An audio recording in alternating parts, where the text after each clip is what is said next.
আনৰ পত্নীক কুকৰ্মৰ প্ৰস্তাৱ দিছিল মিয়াৰ মাতব্বৰে, কিন্তু মানি লোৱা নাছিল মাতব্বৰৰ প্ৰস্তাৱ।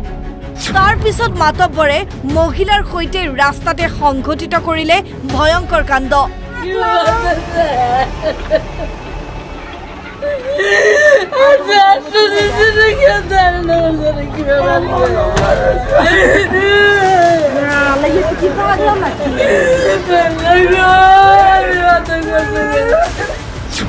পথত স্বামীৰ সন্মুখতে চাৰি মাতব্বৰে উলংঘ কৰে পত্নীক, জংঘললৈ নি কৰিব বিচাৰে কুকাণ্ড। স্বামীয়ে বাধা দিয়াত হাত ভৰি ভাঙি দিয়ে স্বামীৰ, পিঠিৰ ওপৰেৰে উঠাই দিয়ে বাইক। আমাৰ মাইকীটো চুলত ধৰিছে, ধৰি পেলাই মানে জংঘলত লৈ যাবলৈ ওলাইছে। আমি বাধা দিছোঁ কাৰণে আমাক ভৰিত মাৰিছে, হাতটো ভাঙিলে, বডিটো ভাঙিলে আৰু কোমৰত মটৰচাইকেল উঠাই দিলে।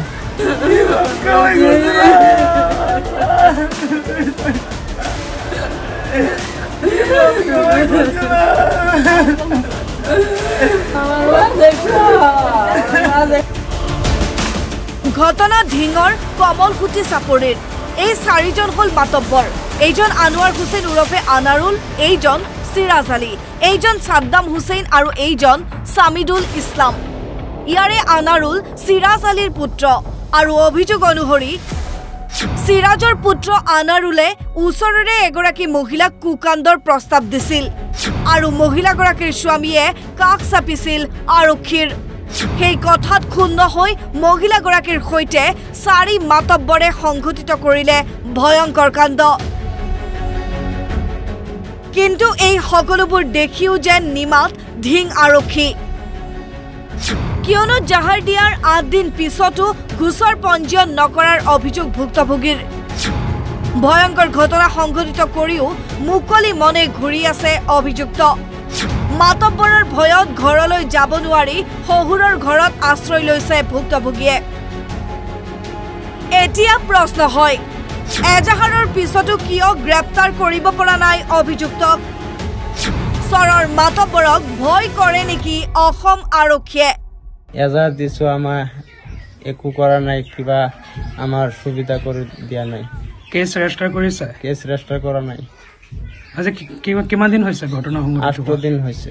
৮ দিন হৈছে। ৮ দিন। কি ক'ব ৰাজ্য চৰকাৰ তথা মুখ্যমন্ত্ৰীক কি জনাব? মই কৈ আছোঁ মুখ্যমন্ত্ৰী, মই কৈছোঁ এইটো আমাৰ শাস্তি লাগিব আৰু অপৰাধ কৰিছে যে আমাৰ এইটো গ্ৰেপ্তাৰ কৰিব লাগিব। ঘৰ কমলচুটি চৰ।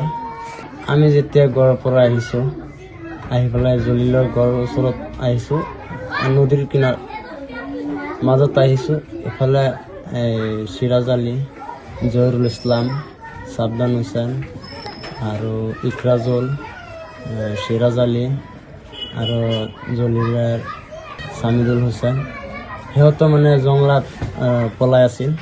আমি যেতিয়া এই জলিলৰ ঘৰৰ ওচৰত আহিছোঁ, এইফালে আহি পেলাই হেলমেটত এটা বাঢ়ি দিছে, গাড়ীত আছোঁ, বাঢ়ি দি পেলাই দিছে মাটিত। তাৰপিছত আমাৰ বোৱাৰী চুলত ধৰিছে। না, আমাৰ মাইকীটো চুলত ধৰিছে, ধৰি পেলাই মানে জংঘলত লৈ যাবলৈ ওলাইছে। আমি বাধা দিছোঁ কাৰণে আমাক ভৰিত মাৰিছে, হাতটো ভাঙিলে, বডিটো ভাঙিলে আৰু কোমৰত মটৰচাইকেল উঠাই দিলে। তাৰপিছত আমাৰ এইটো এটা গাড়ী আছিল, এই গাড়ীটো আমাৰ বচালে। বাইক নেকি? বাইক নহয়, টাটা মোবাইল। আজহাৰুল ইছলাম নাম আছিল, সিহঁতো আমাৰ বচালে। আপুনি থানাত কেছ দিছে? আমি থানাত এজাহাৰ দিছোঁ। এজাহাৰ দিয়াৰ পিছত একো আমাৰ কিবা কৰা নাই, ন্যায় পোৱা নাই। ন্যায় পোৱা নাই। এতিয়াও আসামী ঘূৰি আছে? আসামী ঘূৰি আছে। এতিয়া আপুনি ঘৰত যাব পৰা নাই? ঘৰত যাব পৰা নাই। আজি 7 দিন হ'ল। 7 দিন হ'ল। 2 দিন আগতে মই ইয়াত আহিলোঁ। 7 দিন হ'ল আমাৰ এজাহাৰ দিছোঁ, এতিয়া আমি ন্যায় পোৱা নাই। আপুনি ঘৰত যাব নোৱাৰে নেকি? যাব নোৱাৰো। গ'লে কি কিবা কৰিব? গ'লে মানে মোক মাৰিব। সিহঁতে মাৰপিট যে কৰিলে, কাৰণটো কি? কাৰণটো মানে আমাৰ মাইকীটো মানে কিবা বদনাম কৰিছে। বদনাম কৰাৰ পিছত মই কৈছোঁ যে আমি এতিয়ালৈকে আমি পোৱা নাই বদনাম। বেলেগ মানুহে আমাক কিবা বদনাম কৰি আছে আমি কৈছোঁ মই পোৱা নাই বদলাম কিয় কাৰণে মই ক'লেহে ধৰিব পাৰিম তা আপুনি যে কৈছে যে আমাৰ মাইকীটো বদলাম কৈছে যে আমি এতিয়ালৈকে পোৱা নাই আমি সেইকাৰণে আমি এজাহাৰ দাখিল কৰিছোঁ পুলিচক মই জনাইছোঁ এজাহাৰটো লৈ পেলাই ঘৰত গৈছে গৈ পেলাই মানুহকে সুধিছে যে এইটো মিলামিলি কৰিবে ৰাইজক জনাইছে ৰাইজে কৈছে যে মাৰপিট কৰিব নালাগে মই এইটো চাই দিম সিহঁতৰ নামানে সেইকাৰণে মই যেতিয়া আহিছোঁ এতিয়া মোক মাৰিছে এনেকৈ আচ্ছা, আনাৰুল কোন আনাৰ সিৰাজৰ ল'ৰা আনাৰুল গুণ্ডা নেকি গুণ্ডা মানে এইটো ঘৰত দাও আছে এটা ডাঙৰ দাও আছে আৰু সেইফালে মানে কিবা কাজিয়া হ'লে সি আগতেই যায় গৈ পেলাই মানুহৰ লগতে ঝগড়া মানে কৰে ঢিঙৰ পৰা মুজাহিদুল ইছলাম অসম লাইভ 24